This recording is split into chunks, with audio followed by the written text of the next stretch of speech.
Paulo tendo pregado ali pessoalmente, irmãos, aqueles irmãos da Galácia e de Corinto, ou pelo menos alguns deles, não estavam entendendo o Evangelho.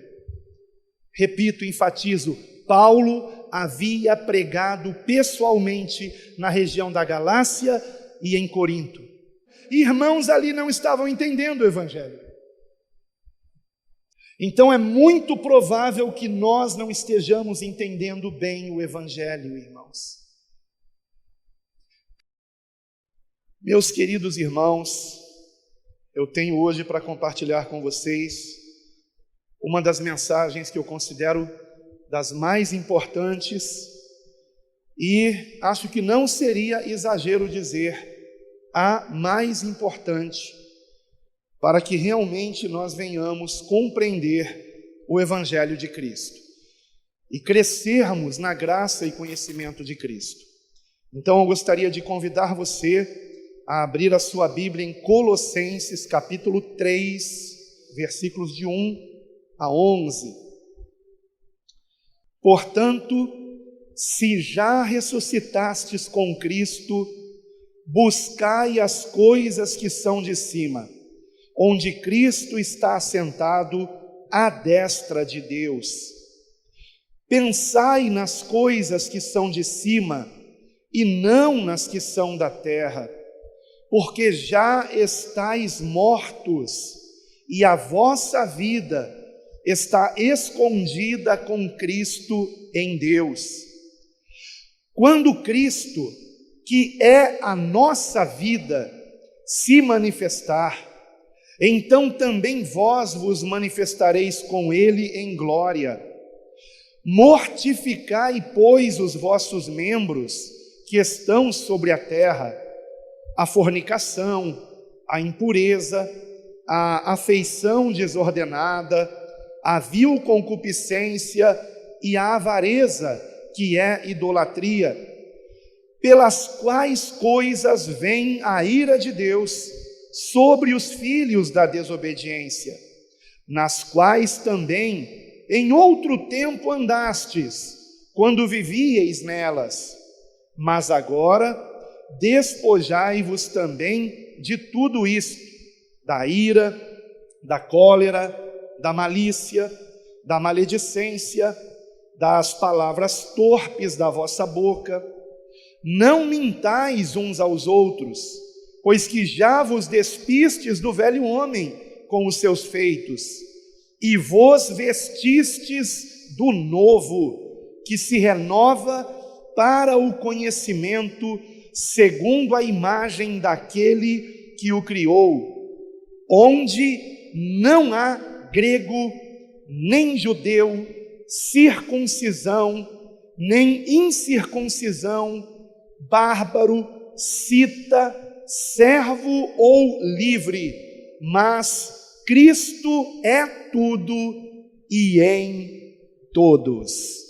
Por enquanto, somente até aqui. Amém? Os irmãos podem sentar-se, por favor. Como eu creio que muitos de vocês devem saber ou ter percebido, eu tenho estudado bastante sobre o ministério de Paulo, do apóstolo Paulo, e eu tenho feito isso para que eu possa tomá-lo como inspiração na minha vida, no meu ministério, no meu chamado do Senhor, que agora se tornou um chamado missionário, além do pastorado local, e eu tenho também procurado ver nas viagens de Paulo o modelo bíblico para o projeto Quero Congregar, não somente nas viagens, mas também no modo como Paulo instruía as igrejas que ele mesmo formava, pregando o Evangelho. E duas coisas, pelo menos duas, têm me impressionado bastante. Uma delas eu já comentei aqui, que é o fato de Paulo ter formado tantas igrejas num espaço tão curto de tempo. Num período de cerca de 10 anos apenas, Paulo, ele plantou igrejas nas 4 províncias do Império Romano, e Isso foi um feito realmente extraordinário. É claro que o Espírito Santo de Deus foi quem usou Paulo para tudo isso, mas Paulo, ele permitiu que estivesse sendo usado pelo Senhor. Como agora há pouco eu orei, antes de começar essa pregação, orei aqui com vocês, pedindo que a minha carne, que o meu intelecto não atrapalhe esta pregação, a mensagem que o Espírito Santo de Deus quer nos trazer. Então Paulo se entregou de tal forma ao Espírito Santo, de modo que podemos ver nele um exemplo, um modelo abaixo de Cristo, que nos serve de inspiração. E se primeiramente me impressiona a quantidade, de igrejas que Paulo formou num território gentio, num território não judeu, também me impressiona muito o fato dele ter conseguido reunir pessoas das mais diversas etnias, culturas e classes sociais. Como nós vimos no versículo 11, gregos, judeus, circuncidados, incircuncisos, bárbaros, citas, escravos e livres. E Paulo conseguia reunir numa mesma congregação pessoas assim tão diferentes. Isso é um feito extraordinário. Claro que é obra do Espírito Santo de Deus. Mas como isso foi possível? Quando nós lemos o livro de Atos, as epístolas, o que o Espírito Santo nos mostra para que isto tenha acontecido? Ou seja, quais instruções do Espírito Santo Paulo ele seguiu para que isso se tornasse possível? E qual a importância de nós aprendermos o segredo do sucesso de Paulo em conseguir unir pessoas tão diferentes? Qual a importância disso hoje? E a importância, irmãos, está no fato de que, embora hoje o contexto seja outro, por exemplo, não há mais escravos, o contexto é diferente, nós ainda temos que lidar com diferenças entre irmãos, e muitas vezes dentro da mesma congregação, dentro de uma mesma igreja. Por exemplo, eu quero aqui citar o que Paulo escreveu aos Romanos: um crê que de tudo se pode comer, e o outro só come legumes. Um faz diferença entre dia e dia, e outro julga iguais todos os dias.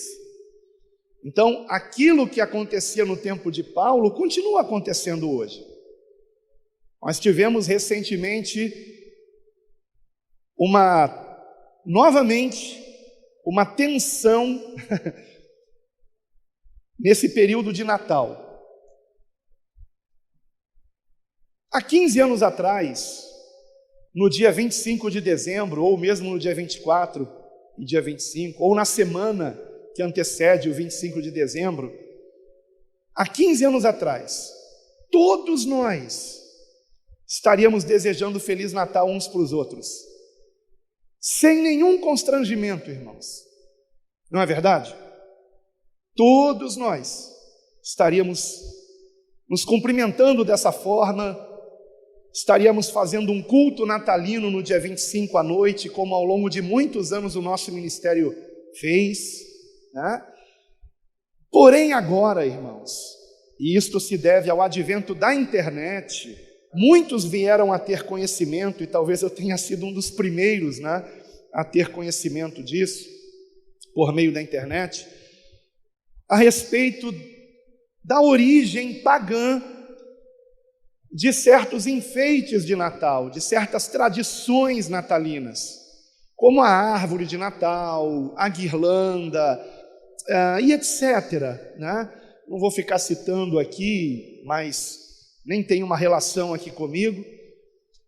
Mas isto é, por exemplo, algo que se aplica dentro da situação tratada por Paulo em Romanos, no capítulo 14.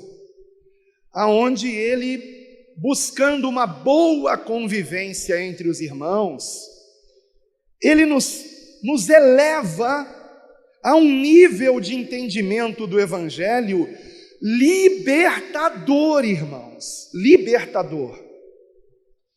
E a minha esperança e oração é que o Espírito Santo de Deus, que esclareceu Paulo a respeito disso, e que também me esclareceu mais recentemente a respeito disso, o mesmo Espírito Santo esclareça também a vocês e continue me ajudando a crescer e a todos nós a crescermos na graça e conhecimento de Cristo Jesus. Não é interessante que a palavra não diz para crescermos só no conhecimento, mas também na graça? Temos que caminhar crescendo em ambas as coisas. Não é só no conhecimento, sabe, da Bíblia, mas é no entendimento da graça, é no entendimento do Evangelho. Ah, meus irmãos, e essa situação de que um irmão crê de um jeito e outro irmão crê de outra forma, como por exemplo na questão do Natal, um olha para a árvore de Natal e não vê nenhum problema nisso, e talvez você diga, mas ele não foi ensinado sobre a origem pagã da árvore de Natal. Se você ensinar, aí ele vai ver diabo nessa árvore. E outro olha dessa forma, olha para a árvore, o diabo está nesse negócio aí. E outro, por outro lado, já está num outro nível, irmãos. Já está num nível que não é mais terreno, que não fica mais colocando num objeto um poder. Eu não sei se alguém hoje que monta uma árvore de Natal está pensando num Deus pagão. Eu sei que quando eu montava, eu não pensava nisso. Para mim era apenas um enfeite natalino de cor verde, lembrando a vida, a natureza. E para quem não sabe, o pinheiro é a única árvore que nos países que nevam no inverno, as folhas não caem durante o inverno. Então, por isso é um símbolo de vida, é um símbolo da vida em meio à morte, né? Isso, eu creio que tem uma conexão com Cristo, né, irmãos? Não estou dizendo que o pinheiro simboliza Cristo, mas é libertador, irmãos, quando a gente compreende o Evangelho.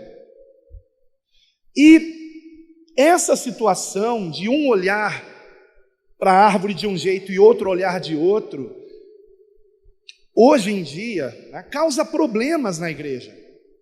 Porque se um irmão visita outro irmão em dezembro, e ele entra na casa daquele irmão com quem ele congrega, e ele vê uma árvorezinha de Natal, pode até ser que ele não fale nada, mas será que no coração ele não está julgando que aquela pessoa está servindo ao diabo, está amaldiçoando sua casa por ter ali uma imitação? Geralmente não é um pinheiro de verdade, né? Uma imitação de um pinheiro com alguns apetrechos pendurados. Então, irmãos, essa situação, a cada ano que passa, eu tenho percebido que ela vai se tornando mais tensa, a ponto de ter se tornado um tabu.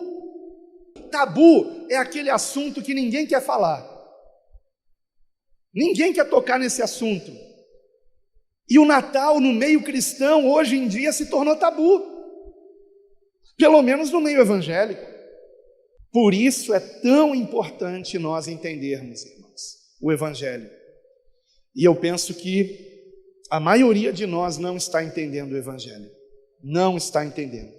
Isso é muito grave e nós temos que tratar disso aqui. Especialmente porque a situação fica ainda mais intensa na execução do projeto Quero Congregar. Um outro assunto também, que acabou se tornando de certa forma um tabu, é aquela questão da terra plana, né? E, irmãos, é a mesma coisa, tá? A questão de árvore de Natal e terra plana. Se alguém acredita que a terra plana, que acredite. Se alguém acredita que é esférica, que acredite. Como disse um querido irmão, o que nos importa saber sobre o mundo não é o seu formato, mas sim que nós não temos que amar esse mundo, e ponto final. E eu vejo tanta gente interessada no formato da terra, mas que bobagem, desculpa, com todo respeito aos terraplanistas e aos, como eles chamam de globalistas, né? Tem nada a ver essa palavra globalista com quem crê que a terra é esférica, não tem nada a ver uma coisa com a outra, mas tudo bem. Agora, como que terraplanistas e globalistas podem viver juntos? Como que irmãos que abominam a árvore de Natal e irmãos que têm árvorezinha de Natal no mês de dezembro em casa podem conviver juntos?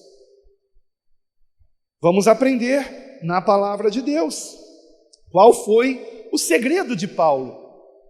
Irmãos, sem mais delongas, sendo bem claro e objetivo aqui, o segredo de Paulo é um correto entendimento do Evangelho. Simples assim. Um correto entendimento do Evangelho. E por isso é que Paulo se empenhava tanto em explicar as implicações de sermos salvos pela graça por meio da fé em Cristo. Ele não somente nos ensinava que somos salvos pela graça por meio da fé, mas ele também se empenhava em nos ensinar quais as implicações disso. No que isso resulta na nossa vida prática, irmãos. E Paulo era muito prático, né? Algo que eu admiro demais no apóstolo Paulo é isso, irmãos. Então, por isso, irmãos, ele se empenhava tanto. E será que nós entendemos o Evangelho? Porque se nós não entendermos, ficará impossível, irmãos, congregarmos. Impossível. Especialmente com o mundo se tornando cada vez mais polarizado. Por que ao longo dos últimos anos virou um tabu a questão do Natal? Por causa da polarização. Então nós temos que tomar cuidado, irmãos, porque a internet está nos influenciando. Mas existe algo que tem que nos influenciar mais, que é o Evangelho, irmãos. O Evangelho de Cristo, que nos traz a mente de Cristo, que nos faz pensar naquilo que é do alto e não naquilo que é terreno, irmãos. E terreno e fútil e vão. Me fugiu a palavra, era outra, mas você entendeu. Irmãos, algumas igrejas que Paulo ajudou a formar não haviam entendido corretamente o Evangelho. Eu me refiro, por exemplo, às igrejas da primeira viagem missionária, que junto com Barnabé, Paulo formou na região da Galácia, e também a igreja de Corinto, para a qual Paulo escreveu uma epístola bem dura, a primeira aos Coríntios, né, que nós temos, e a epístola aos Gálatas nem se fala então, irmãos, como aquela epístola é dura. Paulo está ali irado, viu, naquela epístola. E Paulo, irmãos, que percebeu que os irmãos da Galácia e os irmãos de Corinto não haviam entendido direito o Evangelho, e notem, Paulo tinha estado lá pessoalmente. O próprio Paulo tinha ajudado na formação daquelas igrejas, na região da Galácia e em Corinto. O próprio Paulo. E certamente Paulo estava preocupado que isso também pudesse ocorrer, ou seja, uma um entendimento errado do Evangelho, principalmente nas igrejas onde ele ainda não havia estado, mas que ele pretendia visitar. E eu me refiro, por exemplo, à igreja em Roma e à igreja em Colossos, para a qual Paulo escreve essa epístola que nós lemos aqui no início, um trecho dela. Então Paulo, ele percebe que os irmãos da Galácia haviam entendido errado o Evangelho, escreve uma epístola para eles. Havia percebido que os irmãos de Corinto também não estavam entendendo o Evangelho, escreve uma longa epístola para eles. E, sabendo que igrejas haviam sido formadas através de irmãos que tinham sido discipulados por Paulo, como Epáfras, por exemplo, que foi o irmão que formou a igreja em Colossos. Eu evito usar o termo fundou, porque quem fundou a igreja é Jesus Cristo, irmãos. Tá? Então, formação de igreja é uma coisa, fundação de igreja é só Jesus Cristo. Mas eu sei que o termo que muitos usam é fundou, né? E Epáfras foi aquele que formou a igreja em Colossos, porém Paulo não tinha ido lá ainda. Eu já mencionei isso aqui em outra pregação. E em Roma, Paulo queria muito ir a Roma e conhecer a igreja em Roma, e então ele, entendendo a importância da igreja na sede do Império Romano, no centro do mundo naquela época, Paulo escreve a epístola mais detalhista em relação ao Evangelho, mais teológica, que é a sua epístola aos Romanos, e a maior epístola também, com 16 capítulos. Porque Paulo entendia a importância dos irmãos em Roma compreenderem bem o Evangelho, porque senão faria um estrago enorme se entendessem errado. E já havia uma igreja ali formada, Paulo não tinha conhecido esses irmãos e escreve a epístola aos Romanos. A mesma coisa em Colossos, ele não tinha ainda conhecido esses irmãos pessoalmente e escreve uma epístola que é a epístola aos Colossenses. Portanto, se nas epístolas aos Gálatas e aos Coríntios, Paulo está tentando resolver problemas resultantes por não terem aqueles irmãos entendido corretamente o Evangelho, nas epístolas aos Romanos e Colossenses, Paulo está tentando evitar que isso aconteça, trazendo uma explicação mais pormenorizada, colocando por escrito aquilo que certamente Paulo tinha ensinado na região da Galácia e em Corinto, mas aqueles irmãos esqueceram talvez, não prestaram muita atenção, entenderam errado e não perguntaram por vergonha, como uma criança em sala de aula que finge que entendeu a lição, né? E que vai para casa com dúvidas, porque se levantar a mão e perguntar, os outros vão dizer burro, só que os burros estão chamando o inteligente de burro. Inteligente é quem pergunta, não é quem finge que sabe. Então, o texto que nós lemos, irmãos, ele se conclui com uma frase importantíssima, Colossenses capítulo 3, versículo 11, que é uma frase impactante. Vejam como Paulo conclui, essa frase resume o Evangelho. Cristo é tudo, e em todos. Eu diria que essa frase é a frase central de Colossenses, dessa epístola.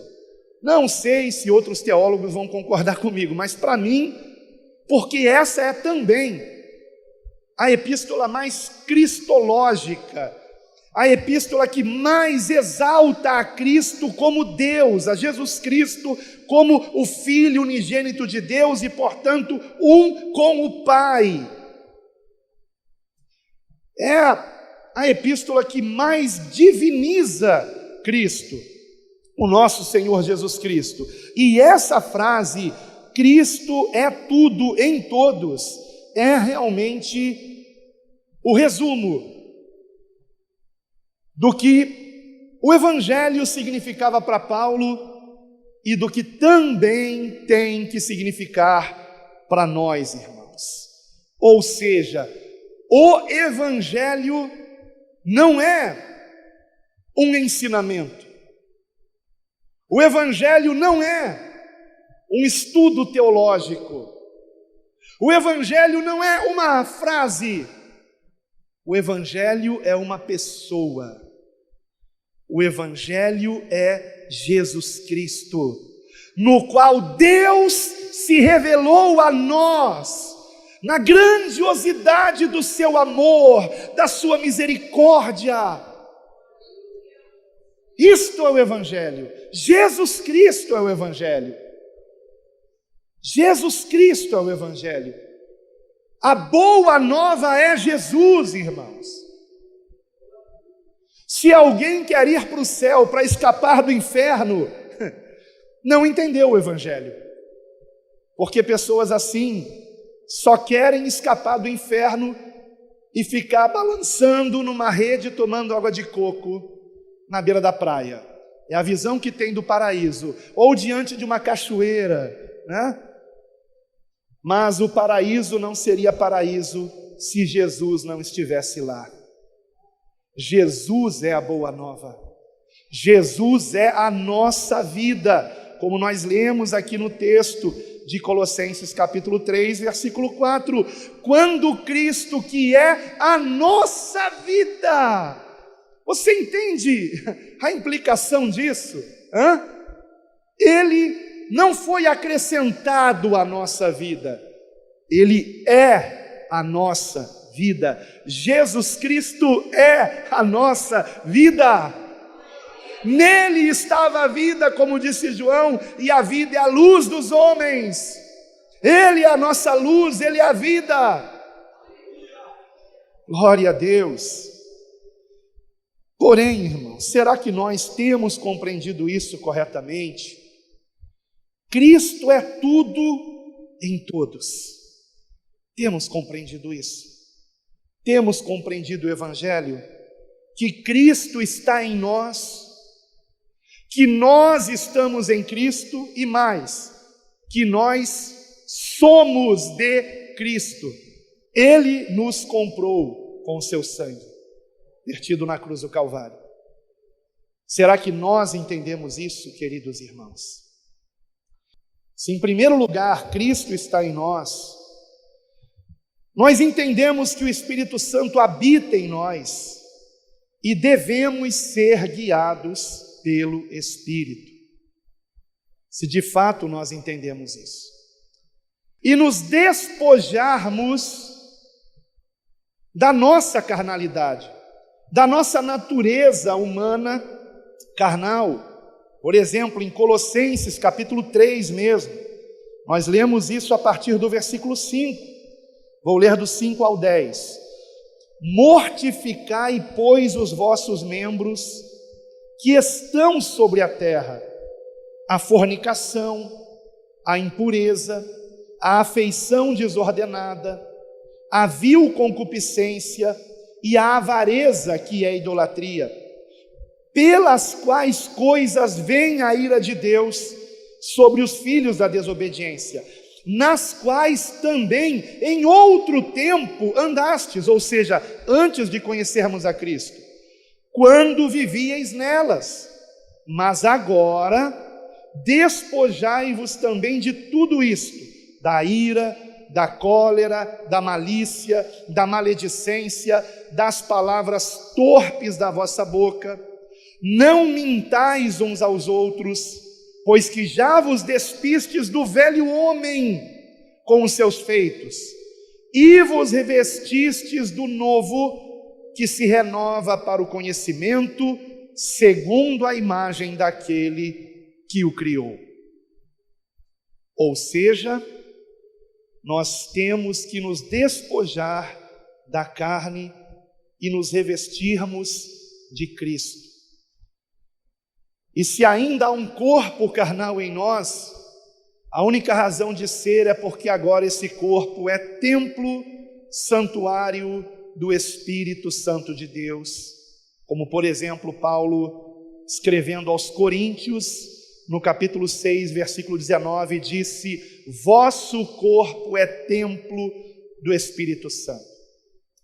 Escrevendo aos Gálatas, e notem que todas as referências que eu usar aqui nessa mensagem são referências nesses 4 evangelhos: Colossenses, Romanos, Gálatas e 1 aos Coríntios. E aos Gálatas, no capítulo 5,16, o apóstolo Paulo diz: andai em espírito e não cumprireis as concupiscências da carne. E acrescenta no versículo 18: se sois guiados pelo Espírito, não estais debaixo da lei que condena. Então, se Cristo está em nós, irmãos, temos que ser guiados pelo Espírito Santo. Ele habita em nós, não em templos feitos por mãos de homens. Então, vocês já devem ter ouvido aquela música gospel que diz assim: quando cheguei aqui, meu Senhor já estava, de um cantor que imita o Roberto Carlos com a voz, né? Quando cheguei aqui, meu Senhor já estava. Quantas igrejas cantaram isso? Esse é o tipo de louvor que a gente não tem que cantar, porque não é que Jesus está aqui porque Ele chegou antes de mim. Jesus está aqui porque eu estou aqui, porque você está aqui. E quando nós formos embora desse lugar onde nos reunimos para adorar a Deus juntos, e sermos edificados na palavra, orarmos juntos, quando formos embora, não temos que nos despedir de Jesus, porque Ele continua conosco, porque Ele está em nós, irmãos. Em nós, irmãos. Isto é Evangelho.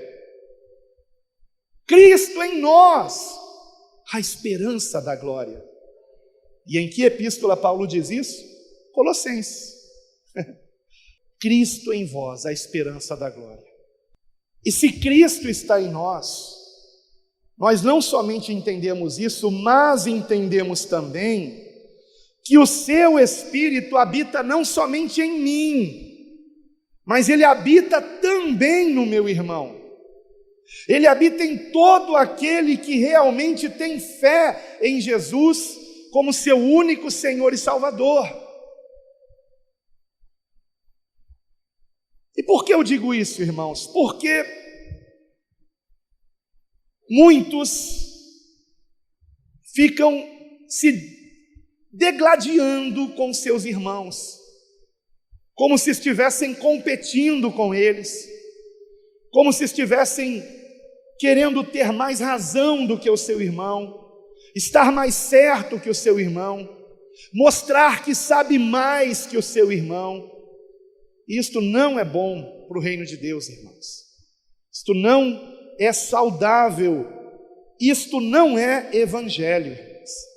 Escrevendo aos Romanos, no capítulo 12, versículo 5, Paulo disse: somos membros uns dos outros.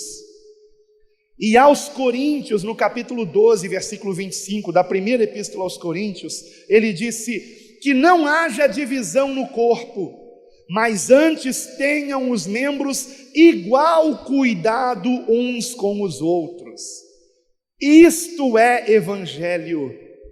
Cuidarmos uns dos outros, não cuidarmos da vida dos outros, mas cuidarmos uns dos outros, chorarmos com os que choram, nos alegrarmos com os que se alegram.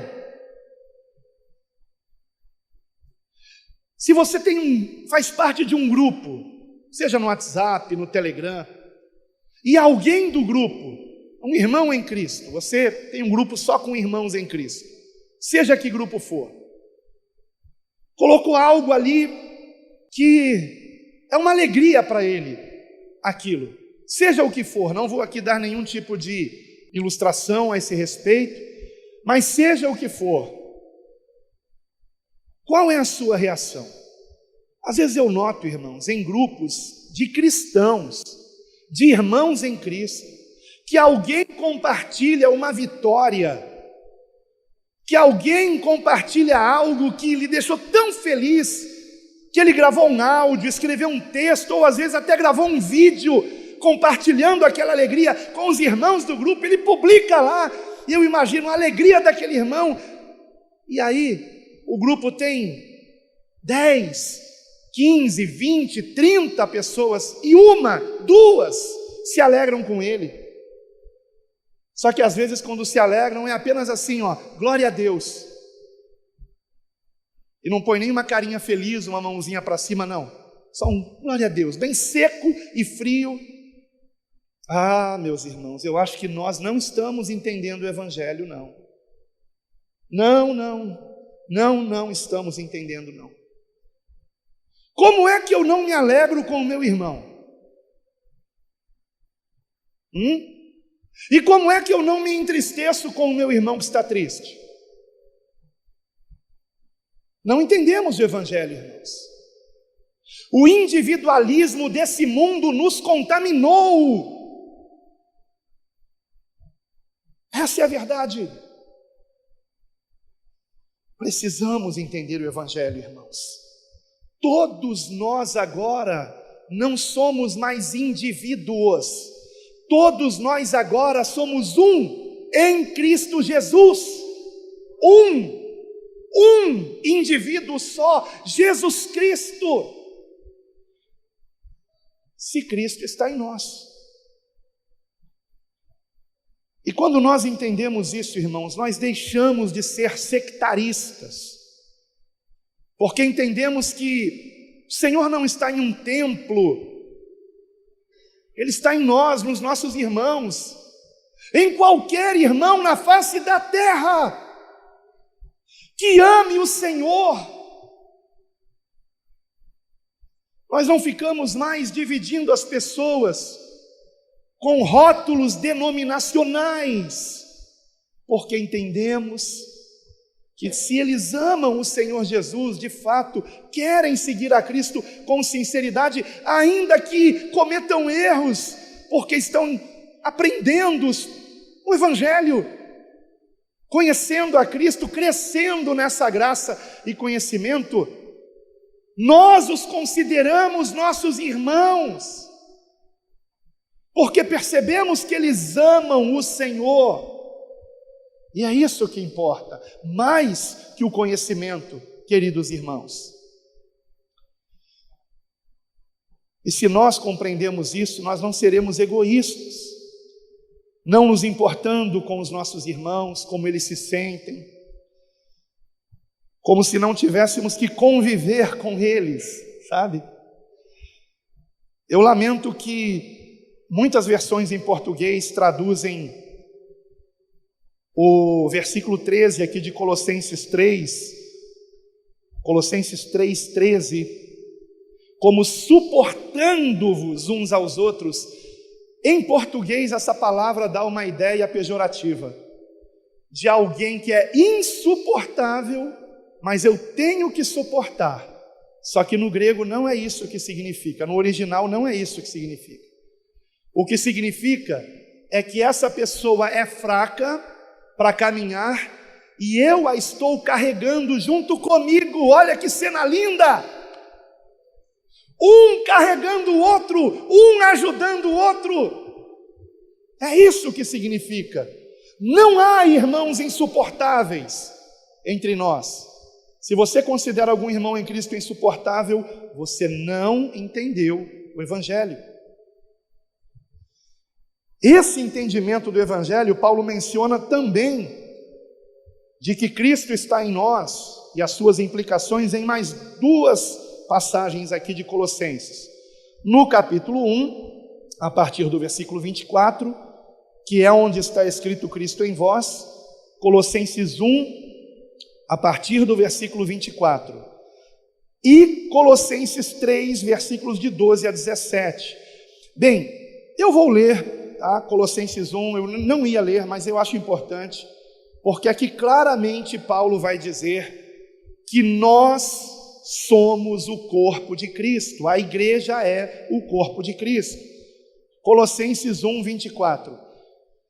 Regozijo-me agora no que padeço por vós, ou seja, ele se alegrava, porque ele escreveu essa epístola preso, irmãos. Ele estava na prisão domiciliar em Roma. E ele diz: eu me alegro de estar sofrendo por vós, e, prosseguindo, e na minha carne cumprir o resto das aflições de Cristo, pelo seu corpo que é a igreja. Então veja que ele diz que esses irmãos eram a igreja, porque ele diz que estava padecendo por eles, e acrescenta: padecendo pela igreja, que é o corpo de Cristo. E prossegue: da qual eu estou feito ministro, segundo a dispensação de Deus, que me foi concedida para convosco, para cumprir a palavra de Deus. O mistério que esteve oculto desde todos os séculos e em todas as gerações, e que agora foi manifesto aos seus santos, aos quais Deus quis fazer conhecer quais as riquezas da glória deste mistério entre os gentios, que é Cristo em vós, esperança da glória. Isto é o Evangelho. E também as implicações do Evangelho de Cristo estar em nós, está no capítulo 3, versículo 12 a 17. Vamos a esse texto, Colossenses 3, do 12 a 17. Preste bem atenção. Revesti-vos, pois, como eleitos de Deus, santos e amados, de entranhas de misericórdia, de benignidade, humildade, mansidão, longanimidade, suportando-vos uns aos outros e perdoando-vos uns aos outros, se alguém tiver queixa contra outro. Assim como Cristo vos perdoou, assim fazei vós também. E sobre tudo isto, revesti-vos de amor, que é o vínculo da perfeição. E a paz de Deus, para a qual também fostes chamados em um corpo, domine em vossos corações e sede agradecidos. A palavra de Cristo habite em vós abundantemente, em toda sabedoria, ensinando-vos e admoestando-vos uns aos outros com salmos, hinos e cânticos espirituais, cantando ao Senhor com graça em vosso coração. E quanto fizerdes por palavras ou por obras, fazei tudo em nome do Senhor Jesus, dando por ele graças a Deus Pai. Porque tudo em nome do Senhor Jesus? Porque vivo não mais eu, Cristo vive em mim. Que eu seja guiado pelo Espírito Santo, que você seja guiado pelo Espírito Santo, abandonando a carnalidade mencionada em Colossenses 3, do 5 ao 10, e se revestindo à semelhança de Cristo, do que está escrito do versículo 12 ao 17. E essas características e outras mais, tanto da carnalidade quanto de sermos cheios do Espírito Santo, Paulo vai mencionar em outras epístolas também. Então, em primeiro lugar, irmãos, se Cristo está em nós, nós entendemos que o Espírito Santo habita em nós, e nós também entendemos que ele habita no nosso irmão. Ele não habita só em mim, ele habita em você, ele habita em quem está aí ao seu lado, em quem ama Jesus de todo o coração, com sinceridade. E ainda que essa pessoa não conheça algumas coisas que você conhece da Bíblia, o importante é que Cristo nela habita, como habita em você. E se você fizer mal a esse irmão, você ouvirá de Jesus naquele dia: foi a mim que fizeste. E se você fizer bem a esse irmão, você ouvirá de Jesus naquele dia: foi a mim que fizeste, vinde, bendito de meu Pai. Você entendeu o Evangelho, só que muitos não estão entendendo. Então, em primeiro lugar, vimos sobre Cristo estar em nós. Mas também temos que entender que por muitas vezes Paulo fala para nós estarmos em Cristo, nós permanecermos em Cristo. E se nós estamos em Cristo, aqui em primeiro lugar foi Cristo em nós e agora nós em Cristo, nós entendemos que somos salvos por Ele, não por doutrinas e tradições de homens. Não estou falando da doutrina de Cristo, estou falando das doutrinas criadas por homens, que às vezes nem são ensinadas, mas se tornam tradições, mas nós compreendemos que estas coisas não têm nenhuma eficácia para a nossa salvação. E isto, a respeito disso, Paulo fala também aos Colossenses, no capítulo 2, veja comigo, versículo 8 em diante, Colossenses 2:8, é um texto longo, mas é importante que seja lido, irmãos. Colossenses 2, do 8 ao 23, até o final do capítulo 2, preste atenção, por favor. Tende cuidado, aqui está a preocupação de Paulo, irmãos, com esses irmãos lá de Colossos. Tende cuidado para que ninguém vos faça presa sua, ou seja, que ninguém aprisione vocês numa religião criada por homens. Cuidado com isso, vocês já estão livres em Cristo. Tende cuidado para que ninguém vos faça presa sua por meio de filosofias e vãs sutilezas, segundo a tradição dos homens, segundo os rudimentos do mundo e não segundo Cristo. Porque nele, e prestem atenção como agora ele vai falar nele 3 vezes, ou seja, estarmos em Cristo, porque nele habita corporalmente toda a plenitude da divindade, e estais perfeitos nele, que é a cabeça de todo principado e potestade, no qual também estais circuncidados com a circuncisão não feita por mão, no despojo do corpo dos pecados da carne, pela circuncisão de Cristo, sepultados com ele no batismo, nele também ressuscitastes pela fé no poder de Deus, que o ressuscitou dentre os mortos. E quando vós estáveis mortos nos pecados e na incircuncisão da vossa carne, vos vivificou juntamente com ele, perdoando-vos todas as ofensas, havendo riscado a cédula que era contra nós nas suas ordenanças, a qual de alguma maneira nos era contrária, e atirou do meio de nós, cravando-a na cruz. E despojando os principados e potestades, os expôs publicamente e deles triunfou em si mesmo. Portanto, ninguém vos julgue pelo comer, preste atenção, ninguém vos julgue, e que também nós não venhamos julgar ninguém, né? Ninguém vos julgue pelo comer, ou pelo beber, ou por causa dos dias de festa, ou da lua nova, ou dos sábados, que são sombras das coisas futuras, mas o corpo é de Cristo. Na verdade, a melhor tradução para o versículo 17, eu pesquisei sobre isso, especialmente porque a gente percebe que a frase está estranha aqui, sombra das coisas futuras, mas o corpo é de Cristo.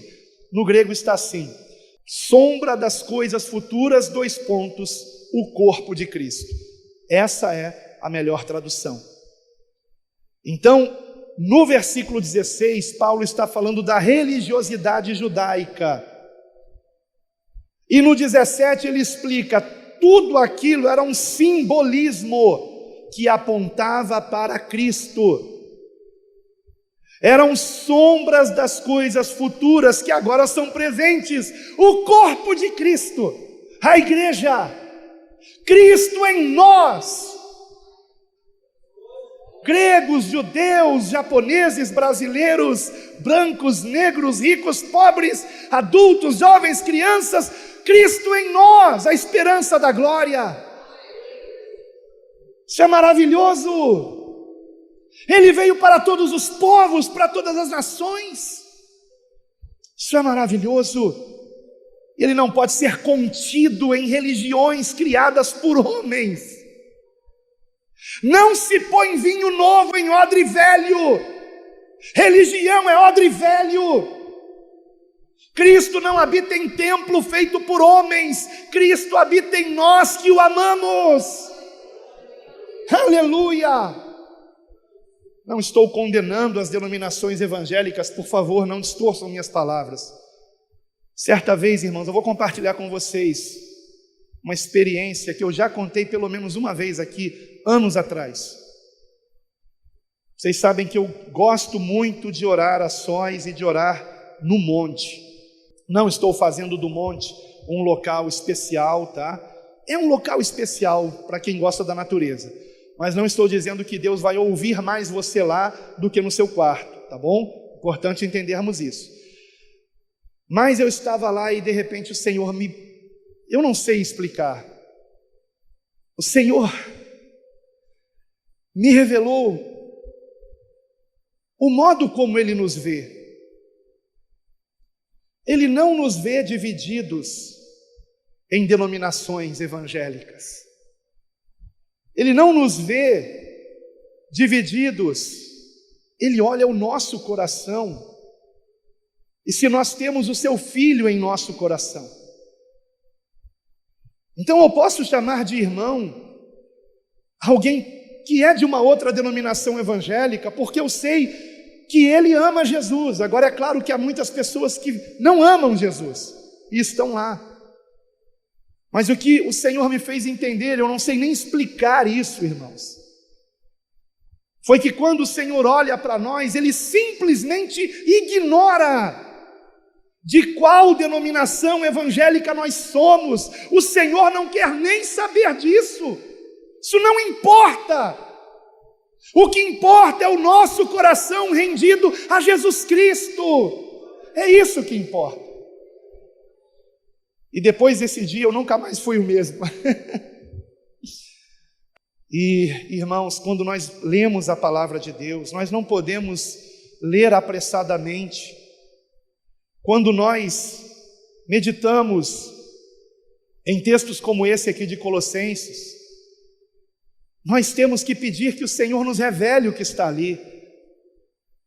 Senhor, me dê a mente de Cristo, me dê o entendimento correto do Evangelho. Então, irmãos, ele prossegue aqui, versículo 18, Colossenses 2,18. Vejam a profundidade disso. Ninguém vos domine a seu arbítrio, com pretexto de humildade e culto dos anjos, ou seja, cuidado, com religiosidade, tem aparência de ser algo muito santo, né? Aquele rigor de vestes, de regras, né? Estão entendendo? Então, é mais ou menos sobre isso que Paulo está falando aqui. Ninguém vos domine a seu arbítrio com pretexto de humildade, de culto dos anjos, envolvendo-se em coisas que não viu, estando em vão inchado na sua carnal compreensão, e não ligado à cabeça, da qual todo o corpo, provido e organizado pelas juntas e ligaduras, vai crescendo em aumento de Deus. Se, pois, estáis mortos com Cristo quanto aos rudimentos do mundo, por que vos carregam ainda de ordenanças, como se vivesseis no mundo, tais como: não toques, não proves, não manuseis, as quais coisas todas perecem pelo uso, segundo os preceitos e doutrinas dos homens, as quais têm, na verdade, alguma aparência de sabedoria em devoção voluntária, humildade e em disciplina do corpo, mas não são de valor algum, senão para a satisfação da carne. Então, que nós tomemos cuidado com isso, irmãos. Cuidado com isso.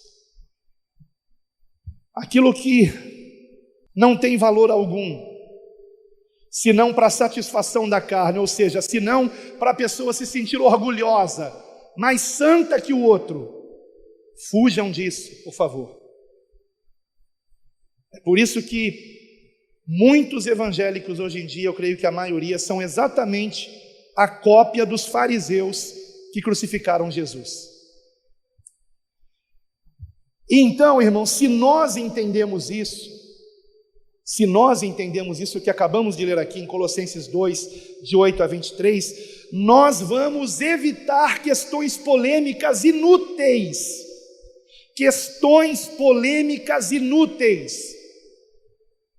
que não levam a lugar nenhum.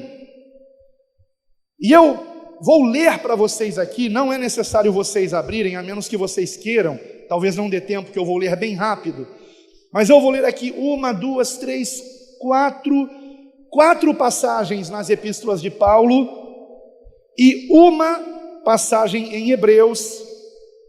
Nós não podemos dizer com certeza que foi Paulo que escreveu Hebreus, mas uma coisa eu sei, foi o mesmo Espírito Santo que inspirou Paulo nessas epístolas, inspirou o autor de Hebreus também, e é isso que importa.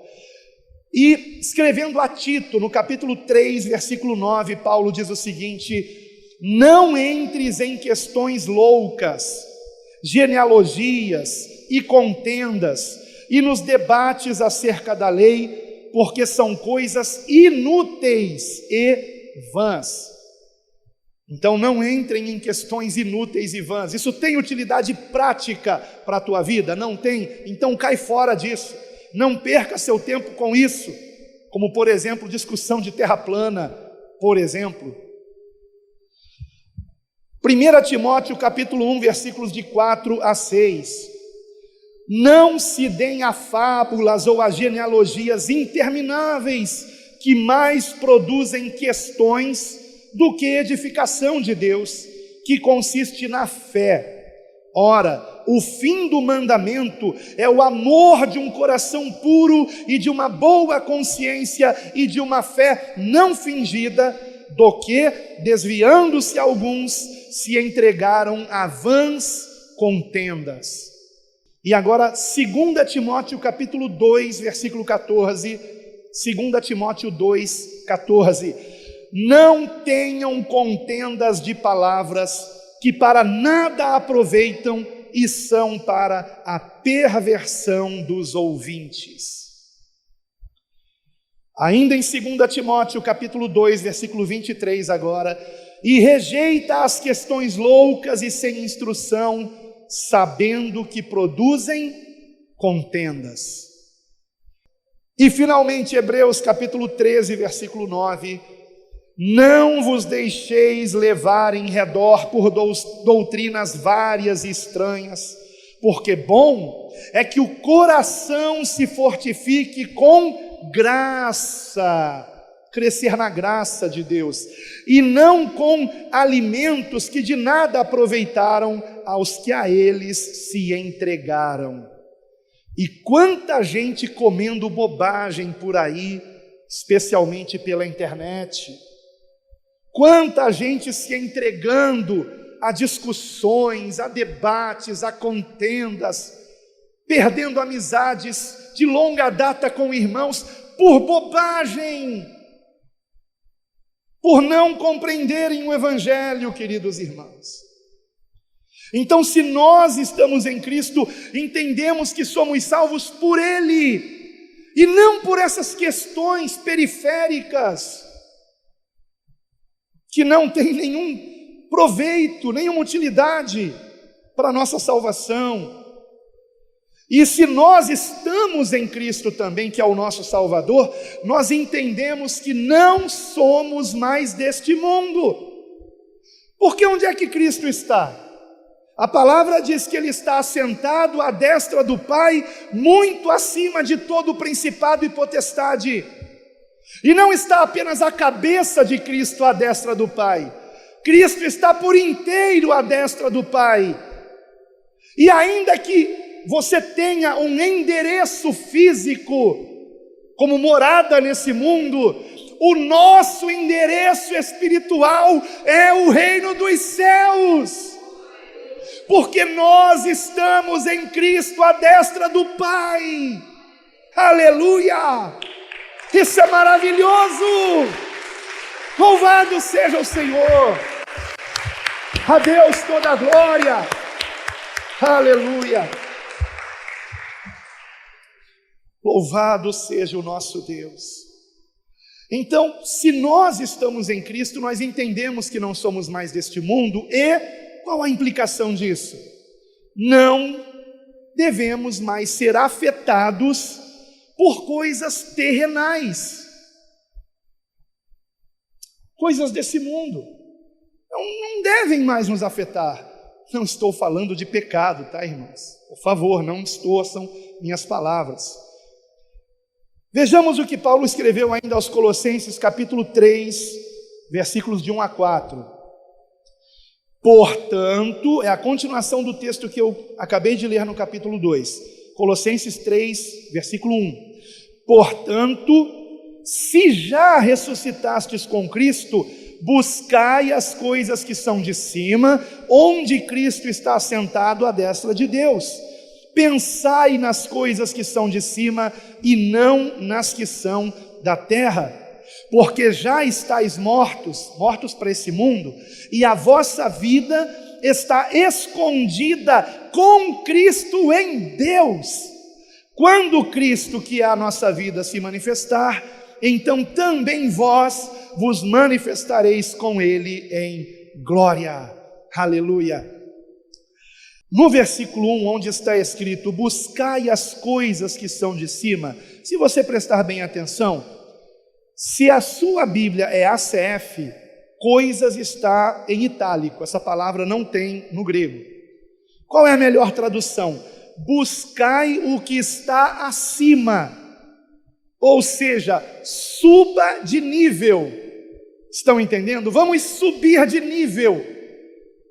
Não estamos mais no nível terreno, estamos no nível celestial. Não podemos mais ver as coisas com olhos mundanos, carnais. Temos que enxergar que há, por exemplo, uma oposição espiritual, e quando alguém tenta nos tirar do sério, se pagamos o mal com o mal, nós não estamos num alto nível. Vocês entendem? Nós estamos agindo exatamente como age o mundo. Então, uma melhor tradução, e eu encontrei isso justamente em uma tradução interlinear grego-português, uma melhor tradução é a seguinte: buscai o que está acima, onde Cristo está assentado à destra de Deus, concentrai-vos no que está acima, não no que é terreno. É exatamente assim que está nessa tradução interlinear, baseada no texto majoritário. Então, nós temos que nos concentrar em Cristo, viver segundo Cristo, porque nós estamos nele, irmãos. Não apenas ele está em nós, nós estamos nele. Então não estamos mais nesse mundo. E as coisas terrenais desse mundo não nos afetam. Simples assim. Se há alguém, aqui vou voltar na questão do Natal, tá? Se há alguém, por exemplo, convertido, que descobriu a origem da árvore, se é que é isso mesmo a origem, porque há controvérsias, a origem pagã. Então essa pessoa descobriu isso. Mas ela mora numa casa onde seus pais não são convertidos, mas eles celebram o Natal à moda antiga, com Papai Noel, e guirlanda, e árvore de Natal, e tudo mais que você possa imaginar. E aí essa pessoa está naquela casa, no meio de tudo isso.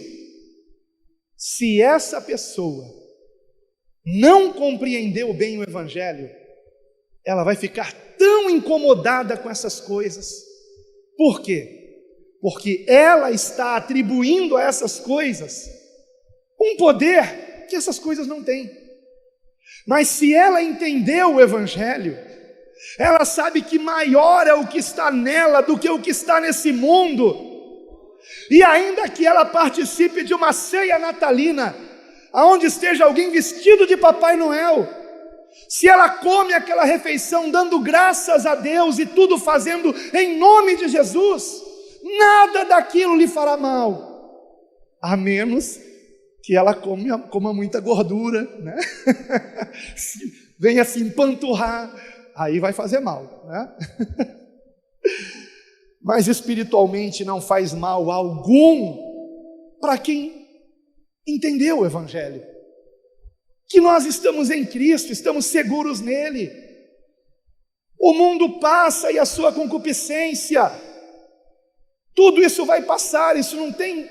Por isso que Paulo, escrevendo aos Coríntios, 1 Coríntios capítulo 1, capítulo 8, ele disse: o ídolo nada é.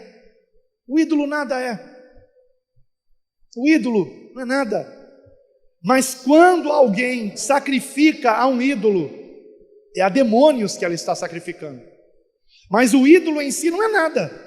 A árvore de Natal em si não é nada. Simples assim. Agora, se alguém se ajoelha diante da árvore, conversa com a árvore, faz um pedido para a árvore, ou para o Papai Noel é uma coisa grave, porque os pais ensinam os filhos a pedir para o Papai Noel. Mas que negócio é esse? Então aí está o problema. Agora, a figura apenas do Papai Noel não é nada, aquilo não é nada. Agora, se você vai orar ao Papai Noel, aí é um problema. Vocês estão entendendo? Eu espero que sim, irmãos. Uma árvore de Natal é tão danoso para nós quanto a cadeira que você está sentado. Não significa nada. É algo material, neutro, e ponto final. Essa é a verdade. Somos nós que atribuímos poder ou não poder a alguma coisa, irmãos. Isso tem que ser entendido. Porque, olha, eu diria que todas as pessoas que têm uma árvore de Natal em casa não fizeram isso para adorar um demônio. Então, que direito temos nós de demonizarmos alguém por causa disso? Esse é o ponto, irmãos. Temos que estar num nível acima. Em Romanos, no capítulo 14, por favor, vejam comigo. Romanos 14, versículo 1. Vejam comigo, Paulo está tratando aqui do mesmo tema, queridos irmãos. Eu já mencionei aqui o comer, o fazer diferença entre dias, e é exatamente aqui que ele fala sobre isso. Romanos 14, versículo 1 até o 6, preste muita atenção.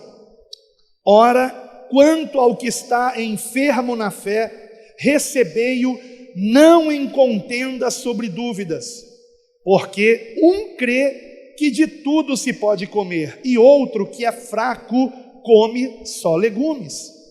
O que come não despreze o que não come, e o que não come não julgue o que come, porque Deus o recebeu por seu. Em outras versões, eu prefiro como está traduzido, porque Deus o acolheu. Versículo 4: quem és tu que julgas o servo alheio? Para o seu próprio Senhor ele está em pé ou cai, mas estará firme, porque poderoso é Deus para o firmar. Um faz diferença entre dia e dia, mas outro julga iguais todos os dias.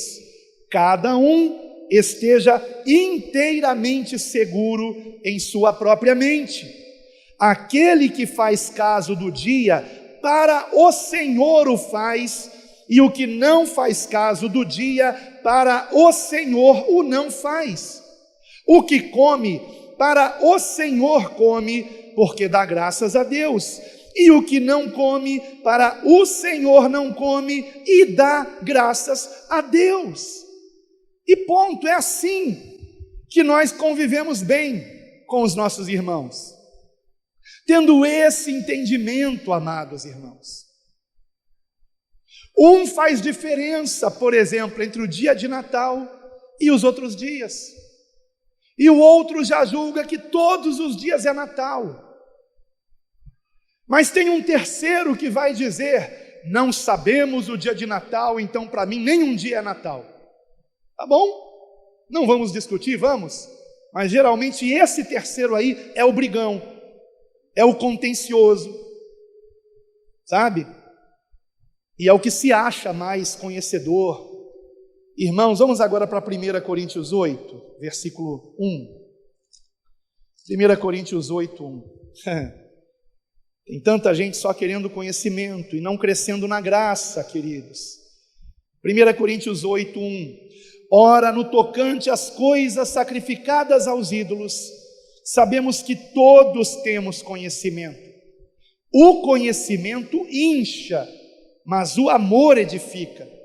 E se alguém cuida saber alguma coisa, ainda não sabe como convém saber, mas se alguém ama a Deus, esse é conhecido dele. Assim que, quanto ao comer das coisas sacrificadas aos ídolos, ou seja, vamos dar uma pausa aqui. Esse era um dos problemas na igreja em Corinto. Quando ia se comprar carne, algumas carnes que eram vendidas nas feiras públicas eram carnes que haviam sido sacrificadas a ídolos. E o problema é que quase todas passavam por esse processo de serem sacrificadas a ídolos. Mais ou menos parecido com algumas marcas hoje em dia de produtos, que os empresários, donos dessas marcas, são de algum tipo de religião que adora alguma entidade, e não vou mencionar nomes para a gente não ter problemas com essa mensagem que é tão importante. E aí se descobre isso, essa marca, o dono da marca é de tal religião, ele adora, ele ofereceu essa marca para essa entidade, e aí você não vai mais comprar aquela marca. E tem gente que tem uma lista enorme de dezenas de produtos que não compra mais. É impressionante. Se você for na internet, o que não vai faltar são marcas consagradas ao diabo, tá? E aí você não vai mais usar aquilo, pois é disso que Paulo está falando. E o que Paulo instrui a respeito disso? Não comam mais carne? Bom, vamos lá, versículo 4. Assim que, quanto ao comer das coisas sacrificadas aos ídolos, sabemos que o ídolo nada é no mundo, e que não há outro Deus senão um só. Porque ainda que haja também alguns que se chamem deuses, quer no céu, quer na terra, como há muitos deuses e muitos senhores, todavia para nós há um só Deus, o Pai, de quem é tudo e em quem estamos, e um só Senhor Jesus Cristo, pelo qual são todas as coisas e nós por Ele. Aqui está o entendimento do Evangelho. Agora, qual a implicação disso? Vamos ir a seguir. Mas nem em todos há conhecimento, porque alguns até agora comem com consciência do ídolo, coisas sacrificadas ao ídolo, e a sua consciência, sendo fraca, fica contaminada. Ou seja, essa pessoa está em dúvida. Ela soube que aquilo é sacrificado ao ídolo, ela comeu, e ela fica na dúvida: será que eu fiz bem? Que eu fiz mal? Ela ainda não subiu de nível, ela ainda está iniciando, no entendimento do Evangelho. Mas quem tem o entendimento do Evangelho não vai passar mal, por exemplo, se souber que aquele doce que ele comeu era de Cosme e Damião. Não vai lhe fazer mal, porque aquele doce não tem poder nenhum contra quem tem em si o Espírito de Cristo, o Espírito Santo de Deus. E às vezes nós damos mais poder a uma balinha do que ao Senhor Jesus em nós, irmãos. Aí já vão querer distorcer o que eu estou falando. Já vão querer dizer, então vamos comer doce de Cosme e Damião. Agora, não, irmãos, não.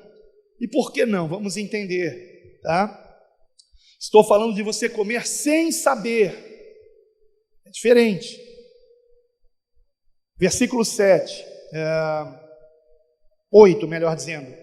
Ora, a comida não nos faz agradáveis a Deus, porque se comemos, nada temos demais, e se não comemos, nada nos falta. Mas, e aí está o entendimento do Evangelho, vede que essa liberdade não seja de alguma maneira escândalo para os fortes, para os entendedores da palavra, não, para os fracos. Então quem se escandaliza com isso não é forte como pensa, é um inchado que adquiriu conhecimento de que aquela carne era sacrificada para o ídolo, mas não entendeu o Evangelho, e fica julgando o irmão que comprou a carne sem nada perguntar, e que não vai lhe fazer mal nenhum. Mas então haviam alguns, porque sabiam que toda a carne ali, a maioria delas era sacrificada aos ídolos, que só comiam legumes. E como é que Paulo chama quem comeu só legumes? De fraco. Nós acabamos de ler isso em Romanos, irmãos. O fraco come só legumes. O forte come de tudo, sem perguntar nada. A gente pode só ver a data de validade, né? Mas é isso, irmãos. As coisas terrenais não nos afetam mais, porque nós estamos com a nossa vida escondida em Cristo, à destra do Pai, muito acima de todo principado e potestade. Sejamos fortes, irmãos, cresçamos no Evangelho, vamos subir de nível. E finalmente, nós já vimos aqui, em primeiro lugar, se Cristo está em nós. Em segundo lugar, se nós estamos em Cristo. E em terceiro e último lugar, se nós somos de Cristo. E aí é que está a questão. Olha, eu não quero ofender ninguém, mas se há alguém que está resistindo a esse ensinamento bíblico claro, transparente, talvez, eu não vou nem dizer talvez não, certamente não é de Cristo, não é de Cristo, quer ter a sua opinião, quer prevalecer sobre os demais. E se nós realmente somos de Cristo, irmãos, entendemos que Cristo é a nossa vida, como vimos em Colossenses 3, versículo 4, Cristo é a nossa vida. Se realmente somos de Cristo, entendemos que Cristo é tudo para nós, como nós vimos em Colossenses 3, versículo 11, Cristo é tudo em todos. E se você é de Cristo, Cristo é tudo para você. Se você é de Cristo, a sua vida agora é Cristo. Cristo é a sua vida. Nada mais importa. Estamos de passagem nesse mundo, mas com Deus Pai estaremos na eternidade. Então por que eu vou ficar com os meus olhos nas coisas passageiras, fúteis, vãs desse mundo? E dando tanta valorização para essas coisas, irmãos. Vejam comigo Romanos 14. Romanos 14, versículos de 7 a 9. Porque nenhum de nós vive para si e nenhum morre para si. Porque se vivemos, para o Senhor vivemos, se morremos, para o Senhor morremos, de sorte que ou vivamos ou morramos, somos do Senhor. Porque foi para isto que morreu Cristo e ressurgiu e tornou a viver, para ser Senhor tanto dos mortos como dos vivos. Aleluia! Ele é o Senhor e nós não vivemos mais para nós mesmos, vivemos para Ele. Não morremos para nós mesmos, morremos para Ele. Se na perseguição nós formos martirizados, tivermos que morrer por amor a Cristo, que seja. Veremos como Estevão os céus abertos e o Filho de Deus à destra do Pai, honrando a nossa morte por amor a Ele. Então que bobagem, desculpem, eu já pensei assim, eu já fui criança no Evangelho, não quero ofender ninguém, mas que bobagem ficar querendo se esconder do que está por vir. O nosso esconderijo é Cristo. E Ele tem tanto poder, que se Ele quiser, nos torna invisíveis para os nossos inimigos. Ele tem todo o poder no céu e na terra. Aconteceu certa vez, na época da extinta União Soviética, que missionários estavam entrando lá com Bíblias dentro de um Fusca. Ali, você sabe que no Fusca o motor fica atrás, né? Então aquela parte da frente do Fusca estava lotada de Bíblias. E eles foram abordados por soldados que mandaram que eles abrissem ali o capô. E eles pensaram, pronto, acabou para nós. Acabou para nós. Estamos mortos agora. Vamos dar nossa vida por Cristo. Porque naquela época era proibida a entrada de Bíblias na União Soviética. A chamada cortina de ferro. Proibido se pregar o Evangelho na União Soviética. E aquele carro foi parado, essa história é verídica. E os soldados mandaram abrir ali o porta-mala do Fusca, que é na frente. E eles abriram e estava lotado de Bíblias. E os soldados olharam e disseram, é só isso que vocês têm aqui? É só esse produto? E eles disseram, sim, senhor, só isso. Então corram, vocês estão indo para onde mesmo? Estamos indo para Stalingrado. Então corram, porque senão os tomates e alfaces vão estragar.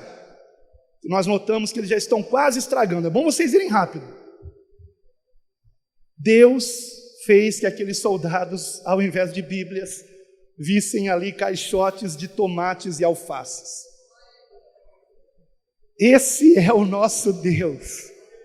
Não há impossíveis para Ele. Não há. Aleluia. Não temos o que temer. Se Deus é por nós, quem será contra nós? Que o Senhor nos dê intrepidez e ousadia nesses dias finais, e para isso temos que crescer em Cristo. A Deus toda a glória. Aleluia. Vivo não mais eu, mas Cristo. Paulo disse isso, inclusive, escrevendo aos Gálatas, no capítulo 2, 20, vivo não mais eu, mas Cristo vive em mim. Vocês notaram que, assim como citei Gálatas agora, Romanos antes disso, Colossenses, 1 aos Coríntios, são exatamente essas as epístolas para as quais Paulo quis esclarecer melhor o Evangelho. Como eu já disse, em Roma e Colossos, Paulo ainda não havia estado pessoalmente, e por isso queria logo lhes explicar o Evangelho. Mas as igrejas da Galácia e Corinto, nas igrejas da Galácia e Corinto, o próprio Paulo já havia estado, e formado aquelas igrejas. E mesmo assim, Paulo tendo pregado ali pessoalmente, irmãos, aqueles irmãos da Galácia e de Corinto, ou pelo menos alguns deles, não estavam entendendo o Evangelho. Repito, enfatizo, Paulo havia pregado pessoalmente na região da Galácia e em Corinto. Na região da Galácia são aquelas cidades, Derbe, Listra, Icônio, Antioquia da Pisídia, da primeira viagem missionária de Paulo com Barnabé. E Paulo, então, tinha pessoalmente pregado o Evangelho, e irmãos ali não estavam entendendo o Evangelho. Será que nós ousamos dizer que entendemos o Evangelho, irmãos? Eu não sou Paulo. Ninguém que pregou aqui nesse altar foi um apóstolo.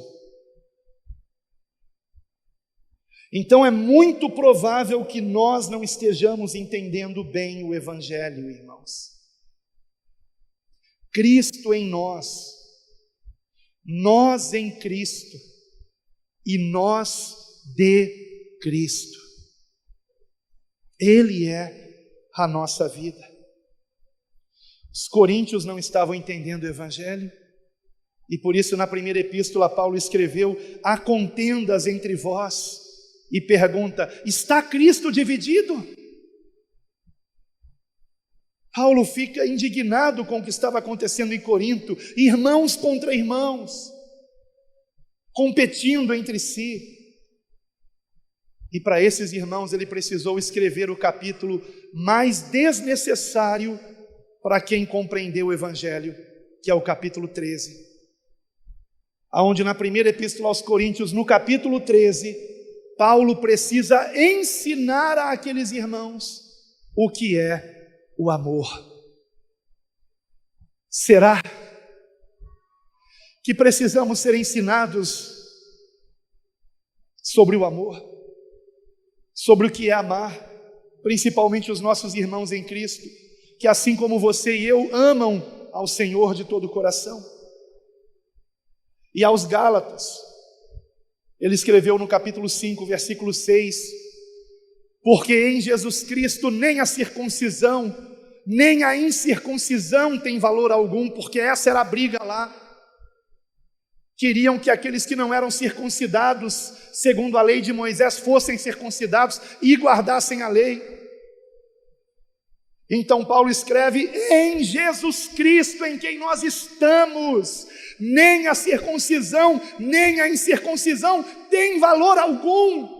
E eu lhes digo, em Jesus Cristo, em quem nós estamos, não interessa o formato da terra, não interessa a árvore de Natal, ou não ter árvore de Natal, nada disso tem valor algum. O que tem valor? Ele completa: mas sim a fé que opera pelo amor. É isso. A fé resulta em amor, em compaixão, em misericórdia, em paciência, em humildade.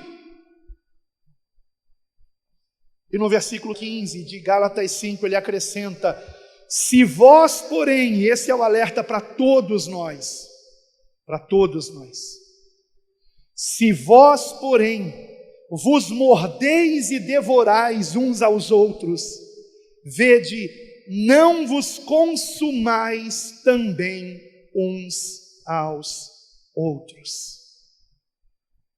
E a triste avaliação que o Espírito Santo me mostrou é que hoje muitos irmãos estão se mordendo, se devorando uns aos outros, por uma única razão: porque não entenderam o Evangelho.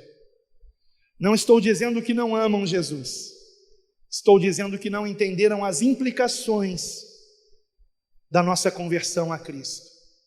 A nossa conversão a Cristo significa Cristo em nós, não apenas em mim, mas em você também, no seu irmão também.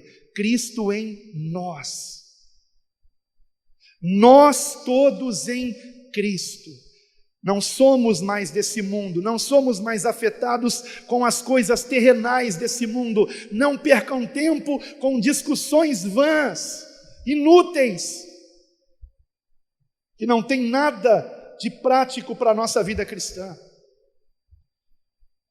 É apenas isso.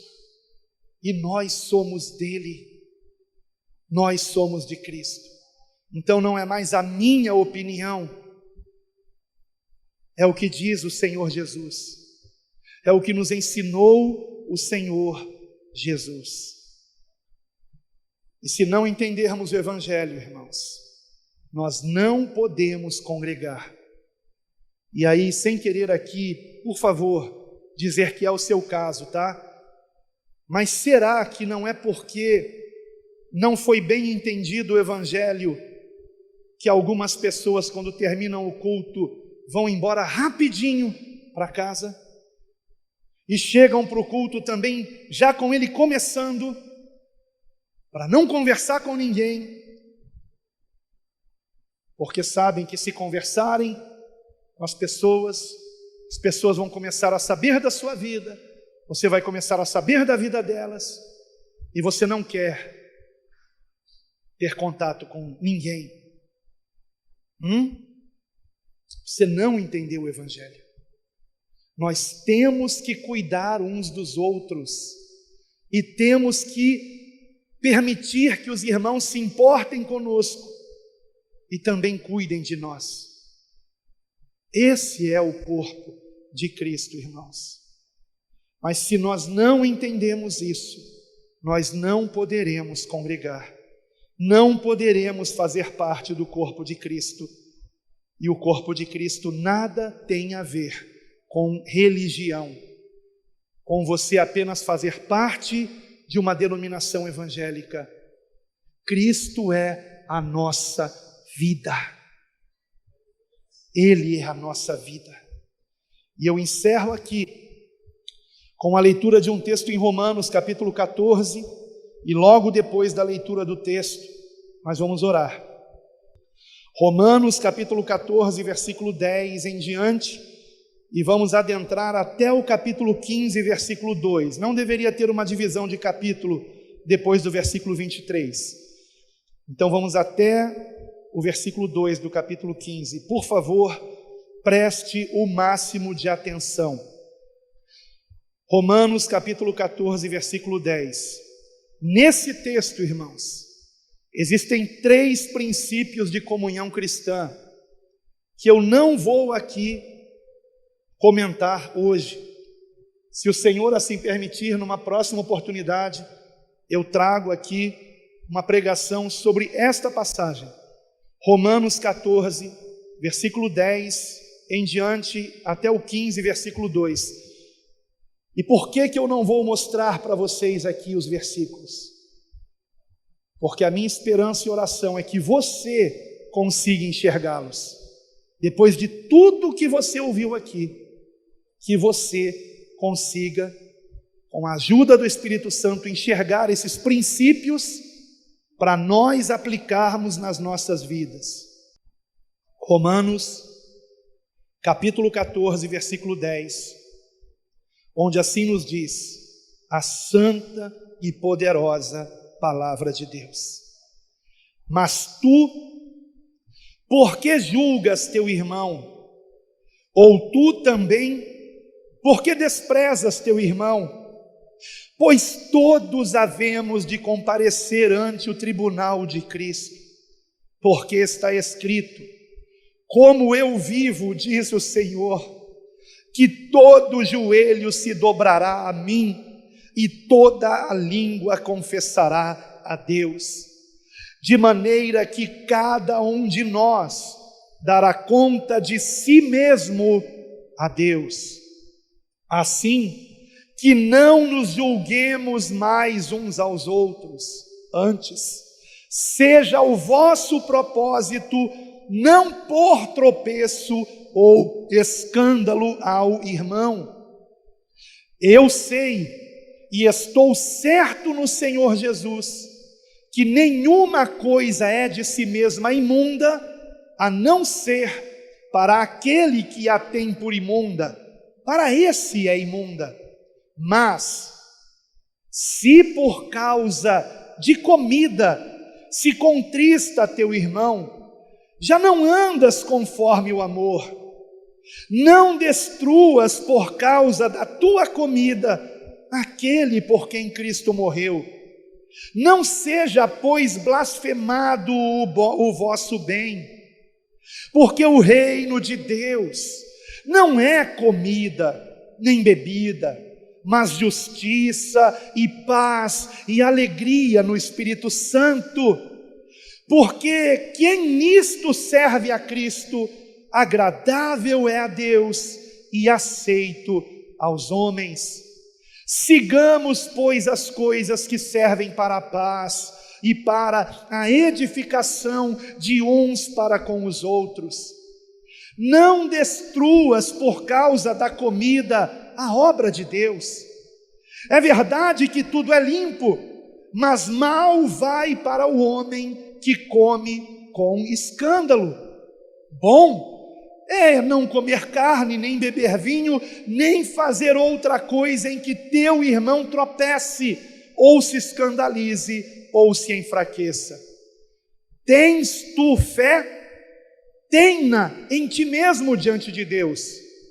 Bem-aventurado aquele que não se condena a si mesmo naquilo que aprova, mas aquele que tem dúvidas, se come, está condenado, porque não come por fé, e tudo o que não é de fé é pecado. Mas nós, que somos fortes, devemos suportar as fraquezas dos fracos e não agradar a nós mesmos. Portanto, cada um de nós agrade ao seu próximo no que é bom para a edificação. Amém.